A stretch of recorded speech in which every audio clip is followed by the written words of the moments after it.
النهاردة 20 رمضان. اوعى تخاف لما تلاقي عزيمتك قلت عن أول رمضان. لسه في فرصة، وأغلى فرصة كمان. احنا داخلين على العشر الأواخر، يعني ليلة القدر.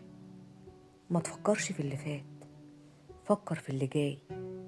فكر ازاي تعوض.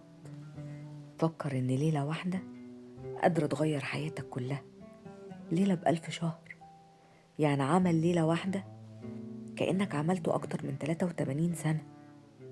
ناس كتير حصل معاهم معجزات كتير بسبب ليلة القدر. ده حتى بتتقال كده، ده انت اتفتحت لك طاقة القدر. ناس كتير جالهم رزق بعد انتظار، شفاء بعد تعب، فرج بعد ضيق. صدقني لسه قدامك فرصة من ده، اوعى تضيعها. ما تفكرش في اللي عدى، ابدأ من أول النهاردة. اقعد كل يوم لوحدك مع ربنا بهدوء.